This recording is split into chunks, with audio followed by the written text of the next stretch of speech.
As part of the retirement process, you are required to complete the HR107a retirement form. While this form may seem daunting at first, this presentation is designed to walk you through each section clearly and concisely. Before we begin completing the form, please take note of the following important guidelines. If you are filling out the form while watching this video, you can pause at any time before moving on. We will highlight the sections of the form that are to be filled out and provide step-by-step instructions on how to complete them. To ensure clarity, please use block capitals throughout. It is essential that you sign and date all relevant sections and respond to every applicable question. The specific pages requiring a signature and date are as follows. Page 3 requires an employee declaration signature, a line manager's signature, and a general manager or assistant national director of HR or regional director of people signature. Page 4 requires an employee Section 51 declaration signature. Page 5, an employee pension declaration signature. And finally, on page 6, an employee pension declaration signature. In total, 6 signatures and dates are required. Don't worry, this guide will remind you when to sign as we go through the form.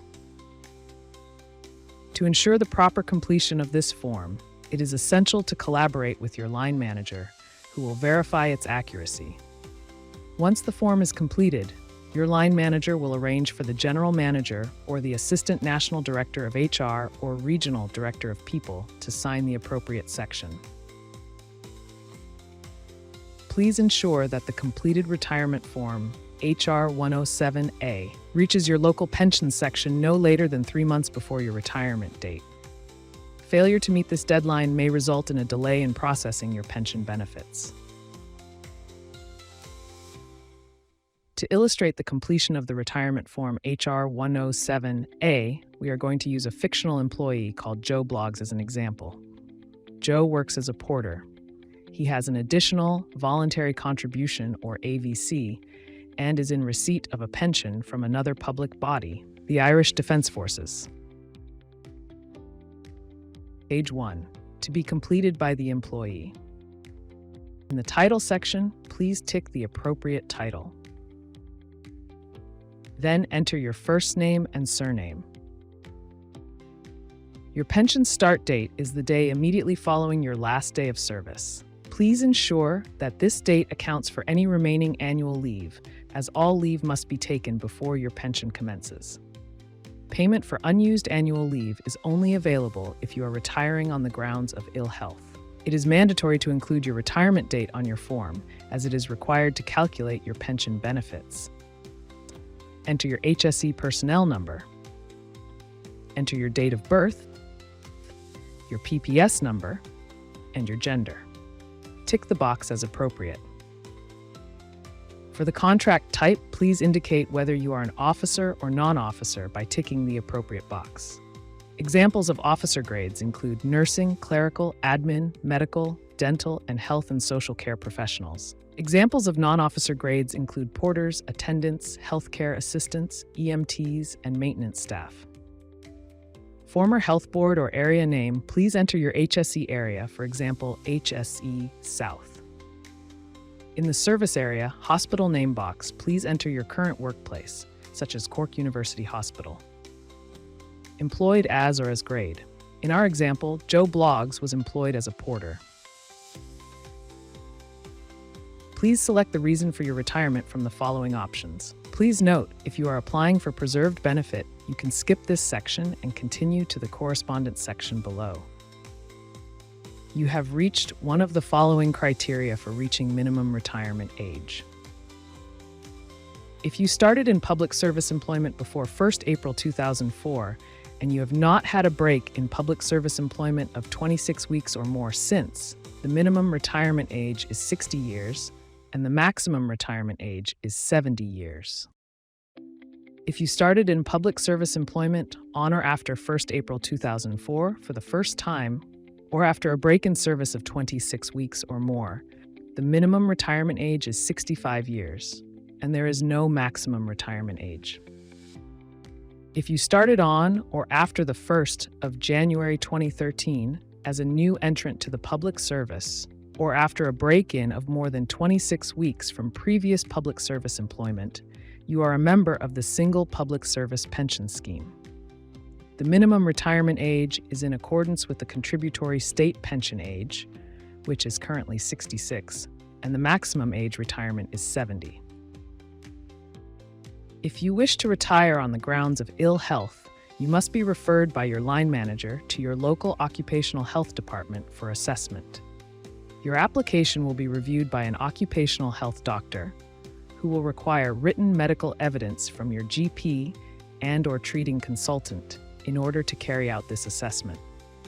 Following the assessment, if you meet the criteria to retire on the grounds of ill health, the Occupational Health Department will issue a report to management for approval before your retirement on the grounds of ill health can be actioned.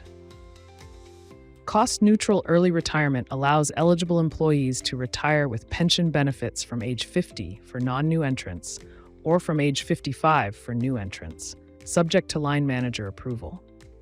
Under the cost-neutral scheme, you can opt for early retirement with pension payments, though both your pension and lump sum will be actuarially reduced. This reduction reflects early access to your lump sum and the extended period over which your pension will be paid. If you choose the cost-neutral scheme, in addition to the HR107a retirement form, you must also complete the cost-neutral early retirement form. Job Sharing Retirement Initiative. This was a scheme for nurses who were approved to work on a job-sharing basis for 5 years before retirement and receive the benefit of 5 full years pensionable service. Full service will be credited for the job share period where the employee complies with the terms of the scheme. Please note this only applies to nurses who applied and were approved for the scheme and is no longer open to new applications. Early Retirement Scheme nurses. This scheme enabled nurses aged 55 or over and who had 35 years or more pensionable service to retire and receive immediate payment of pension benefits without percentage reduction. Please note, this only applies to nurses who applied and were approved for the scheme and is no longer open to new applications. In the correspondence section, you are required to provide your contact details for written communication from the HSE. Please ensure that this information is accurate, as it is essential for receiving important updates such as annual pension declaration forms. Be sure to include an email address as well, as this is necessary to register you for online pay slips. Bank Details section. In this section, you must provide the SEPA reachable bank account details for the account where you would like your benefits to be paid. It is crucial that this section is filled out as clearly and accurately as possible to avoid any delays in processing your payments. The Single Euro Payments Area, or SEPA, is a mechanism that facilitates the standardization of electronic payments in euro across Europe. Under SEPA, all bank accounts must be identified by an international bank account number, known as IBAN, and a bank identifier code known as a BIC. To make a payment into your account, both the IBAN and BIC numbers must be used. Page 2. Additional personal details. Please indicate if you are single, married, in a registered civil partnership, divorced, separated, widowed, or other. The following documents will be required: civil state marriage certificate, if applicable, registered civil partnership certificate, if applicable, death certificate of your spouse or civil partner, if applicable, judicial separation, decree of divorce, and pension adjustment order, if applicable. If you have chosen Other, please specify in the highlighted box. You can request copies of Irish registered certificates online at lifeevents@hse.ie. Enter your birth name, maiden name, if applicable. Enter your spouse's name, the date of marriage or registered civil partnership. Dependent Children Details section.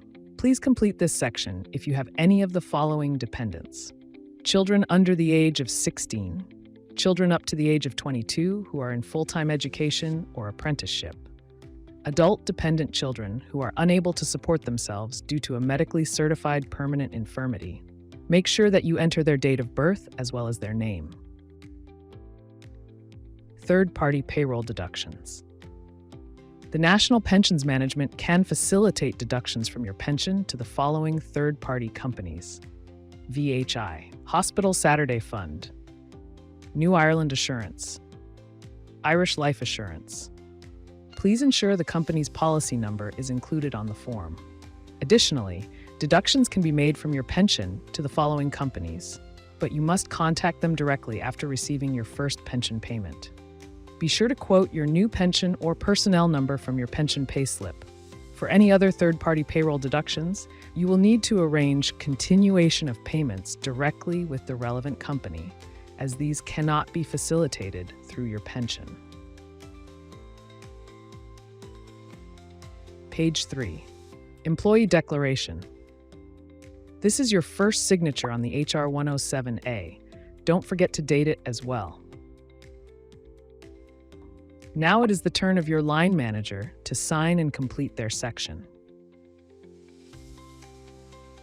Next, the General Manager or the Assistant National Director of HR or Regional Director of People signs and completes their section.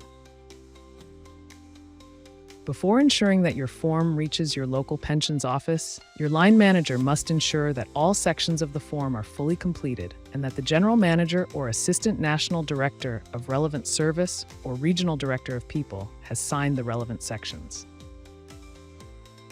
If you're applying for preserved benefits, then no line manager, General Manager, or Assistant National Director of HR or Regional Director of People signatures are required and should be left blank. These sections will be completed by the Pensions Office. Page 4. Section 51 Declaration.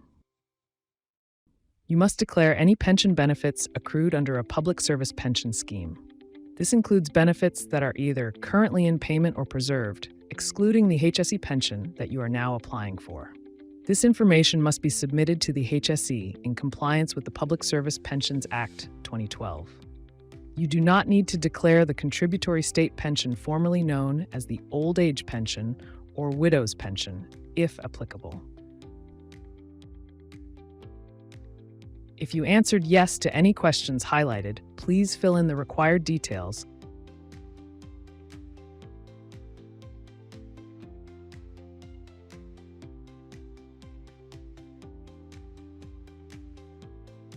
Ensure you sign and complete the bottom section of the page.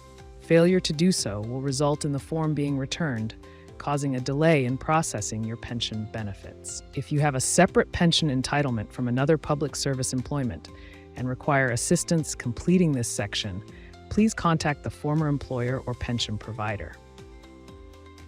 If you answered no to all questions, you must still sign and date the bottom section. Failure to do so will result in the form being returned, which will delay payment of your pension benefits. Page 5. Pensions Declaration, Ref PD1. The HSE is required to obtain information on any additional pension plans that you may have and which came into payment on or after the 7th of December 2005 and prior to the drawdown of your HSE occupational pension.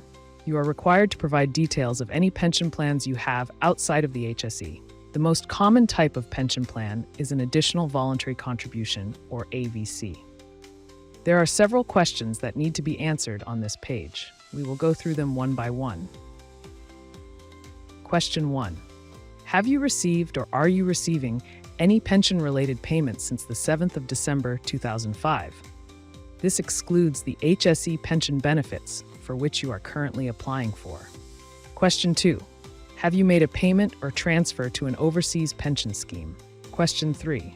Are you entitled to any private pension-related payments from a pension arrangement or other public service bodies outside of your HSE pension? Question 4. Do you intend to make a payment or transfer to an overseas pension scheme? Question 5. Rank your pension benefits in the order that they will become payable. For example, 1 for the pension you will receive first, 2 for the second, and so on.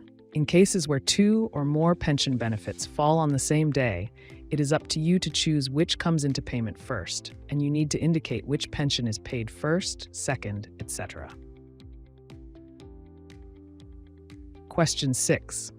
For high earners or those with multiple pension arrangements, If the capital value of your combined pension benefits exceeds the €2 million threshold, you must provide a certificate from the Revenue Commissioners indicating your personal fund threshold. Note, even if you do not have additional pension entitlements, you must still sign and complete the bottom section of this page. Failure to do so will result in the form being returned, which will delay the payment of your pension benefits. You do not need to declare the contributory state pension, formerly known as the old age pension or widow's pension, if applicable. Page 6, Pensions Declaration Form, Ref PD1A. If you have answered no to questions 1 to 4 on page 5 and you have confirmed that you do not have any pension plans, or you have answered yes, but the additional pensions plans that fall due for payment are after your HSE occupational pension scheme, draw a line through this page and add NA. If you answered yes to any of questions 1 to 4 on page 5 and the additional pension plans fall due for payment before your HSE occupational pension scheme, there are several questions that need to be addressed on this page. We will review them one by one. Question 1. Provide details about the type of additional pension plan you have. You can obtain this information from your pension plan arrangement provider. Question 2. Enter the name of your pension arrangement provider. Question 3. Provide the contact details of your pension arrangement provider. Question 4. Enter your pension arrangement provider's policy or reference number. Question 5. Indicate the date you become entitled to payment from your pension plan. For AVC cases, this is usually the date of retirement. Question 6. This question applies only if you have paid or transferred funds to an overseas pension plan. If applicable, enter the amount. If not, write NA. Question 7. This question applies only if the payment is for a defined contribution pension scheme, an AVC or PRSA. If applicable, enter the amount. If not, write NA. Question 8. This question applies only if the payment is for a defined benefit arrangement which you have claimed. If applicable, enter the annual pension amount into Box 8A. In Box 8B, enter the lump sum amount. For Box 8C, you should contact your pension scheme administrator for the factor used for calculating the capital value of the pension. If none of the above apply, please write NA. Question 9. Indicate if you wish to grant the HSE permission to contact your pension provider for further information about your pension plan. This is your final signature. Even if you do not have additional pension entitlements, you must still sign and complete the bottom section of this page. Failure to do so will result in the form being returned, which will delay the processing of your pension benefits. Before you go, please take a moment to review this checklist before submitting your form. On page 1, ensure you have entered your retirement date. You have entered all of your personal information, ticked the reason for your retirement, provided your bank details, and ensured that you have included a personal email address. On page 2, you have confirmed that you have indicated your marital status, entered your spouse's name if applicable, listed any dependent children if applicable, and included any relevant third-party deductions. On page 3, make sure you have signed the employee declaration, obtained a signature from your line manager and a signature from your general manager or assistant national director of HR or regional director of people. On pages 4, 5, and 6, check that you have filled out all sections regarding additional pension entitlements if applicable, and signed and dated each page, even if no additional entitlement apply. Also, ensure that you have included any necessary certificates required by the Pensions Department. Thank you for watching this video, and we wish you a long and happy retirement.